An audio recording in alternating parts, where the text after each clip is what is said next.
Oh, you're an artist. I actually need a logo.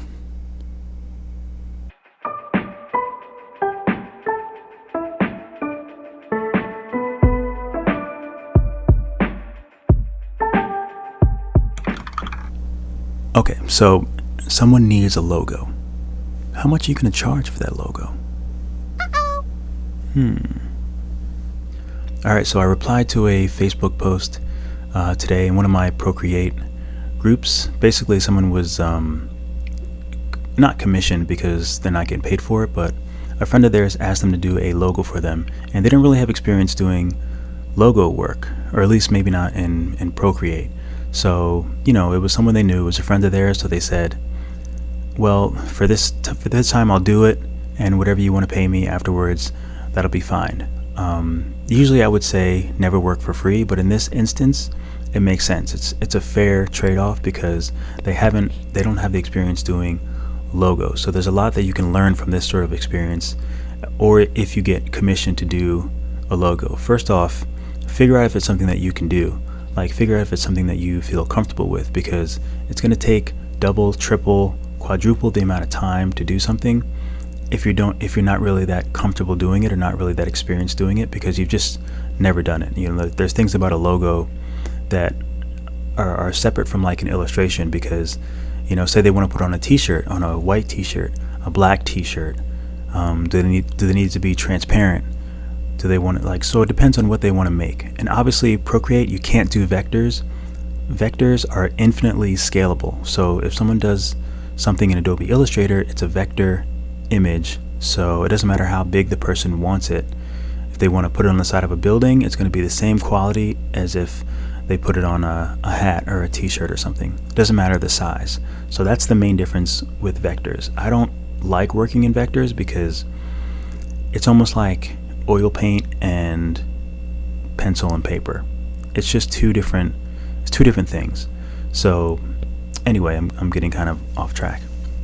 So back to commissions. It's okay to do a free drawing if it's something that you're just kind of getting your feet wet, and you're not sure about your prices, you're not sure about what you're gonna execute. And that's normal. It's a normal feeling. It's normal to be nervous, and it's normal to have your first one. It's actually very good to have your first one, because you'll figure it out and then you'll be able to do more after that. So the reason why I say that it's okay to do work for free is because this is a learning process for you. You can figure out how much time it takes you to do the icon, and you can also figure out what your time is worth. If it takes a few hours on your first try, that's not too bad. So then the next time you get an offer to do a commission, you can say, okay, this will probably take me around 3 to 5 hours, maybe less, maybe more, depending on what kind of work you do. So I think that's a really good trade-off. And it's also, if you get a good client, that's also better, because sometimes it can be a nightmare if you have to do a million changes. So if you do wind up with a client and they're paying you, or they're not paying you, you have to figure out how many changes that you want to make. You have to figure out how for them not to go overboard, because if they ask for 10 or 20 changes, if you're not getting paid, this is going to add up. And also, if you haven't gone about creating the illustration in the right way for the logo, it'll make it even harder. So definitely make sure that you separate your layers, because if you don't separate your layers, if you have to change a color or change a text or change something within it, if it's flat, it's going to take forever, and you're going to make the change and then they're going to have another change.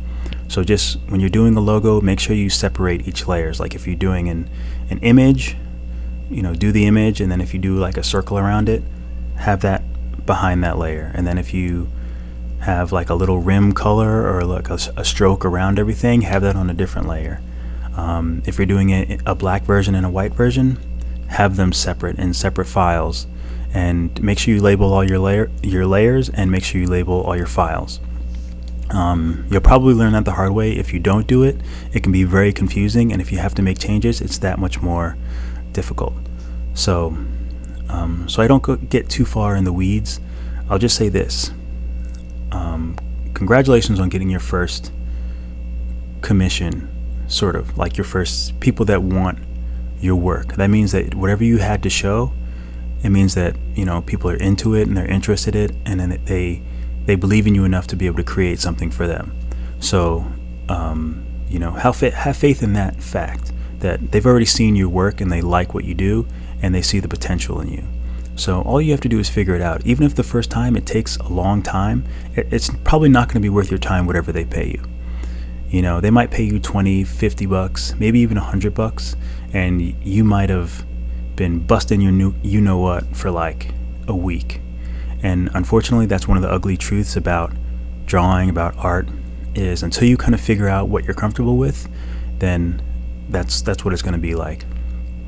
For me personally, I sort of undersell myself as well sometimes. Like for children's books or for logos, things like that, I charge $125, and that will go up depending on how depending on, you know, how difficult of a logo or illustration they want. But for the base, it's $125, and then for tweaks, $5 a tweak. Now, some people don't require a lot of changes. They say, I love your work, I love what you do, this is what I'm hiring you for. So they might want a couple changes, and it depends. Maybe I won't charge for that if it's only a couple changes and done. That's understandable. But if it's like 50 changes, then you just charge for those. That way you're being compensated for your time, because making tweaks and changes is not easy, because you have to make the change and then you have to save the file in whatever format, export it, save it to folders, back it up, you know, send it to them in Dropbox. So there's all these other steps. So for each little tweak, it's just time adding up. Like sometimes I get out of breath for talking so much. But anyway, yeah. So I think I pretty much covered everything that I wanted to cover. Don't do too much free work. Just kind of figure out what you're comfortable with and how long things take, and then base your prices on the time that you think it's going to take. Otherwise, it can kind of get out of hand, and it'll get frustrating, and you'll get upset and bothered, and it can really take the fun out of drawing and creating and making artwork.